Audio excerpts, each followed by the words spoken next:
Welcome to day 6 of the 25 days tax series for the month of February. If this is the first time you're coming across my video, my name is Tamunoneni Tekena, and this is day 6. And on day 6, we are learning about Nigerian companies.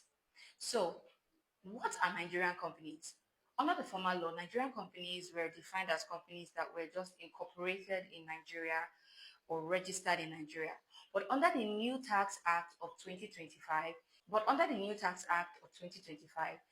that definition has been expanded into three forms. First, a Nigerian company is a company that was registered or incorporated in Nigeria. Secondly, a Nigerian company is a company that its place of management, effective management, is in Nigeria. Third, Nigerian company is a company that its place of control is in Nigeria. So it no longer behoves on if it was registered in another country or not. If it is in Nigeria that you are receiving majority of your revenue, if it is in Nigeria that the decisions are being taken, then it's a Nigerian company. And this is needed, this foundation is needed. So you get to understand the other things I'm going to say as the day progresses, because you need to understand the types of company you are expected to apply these things to. So anytime the Tax Act refers to a company, it is referring to the effective place of management or where it was registered or and where real decisions are made. Okay? Because some people will say that, okay, it was registered in Nigeria, but the decisions are made abroad. That qualifies. Some will say it was registered abroad, but the decisions are somehow made in Nigeria. It qualifies for a Nigerian company. So long as you are receiving your revenue here in Nigeria, and most of its directors and the decisions to run the companies, other subsidiaries connected to it, or if it's a group, other groups connected to it, it is a Nigerian company. Note that. Why do you need to know this classification? I'll tell you why. This is because if you misclassify yourself as a foreign company rather than a Nigerian company, you will be treated as a foreign company. That means international tax laws will apply to you. And it can bring back tax, it can bring penalties, and then they will tax you on all your global profits, and you will not benefit from the ETR, that's the effective tax rate, which we're going to talk about later on, but you would not benefit from that. So it is important that you know where your company falls under with these definitions I just made: control, management, and registration. If it's registered in Nigeria, it's a Nigerian company. If the major control and decisions is made in Nigeria, it is a Nigerian company. If the management, full management, resides here, it is a Nigerian company, regardless of the subsidiaries in other parts of the world.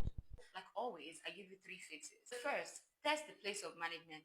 Where are big decisions made? Where is budgeting made? Where is staffing made? Where is the HRO, the head HRO? Where is she placed? Where is the head of legal compliance? Where is she? Is she in Nigeria? Is she abroad? Where is the CEO? Where is the chairman? The major board directors, the big tier, the first tier board of directors. Where are they placed? All this will determine whether it is a Nigerian company or a foreign company. The second one is to review board operations. Why do you have to review board operations? The board, it is the brain of the company. It is seen as the apex level of the company. So that is why board operations is important. So how to know? Where does the board meet? Who chairs the board? Where the person that is in charge of the day-to-day activities of the board? Where does the person reside?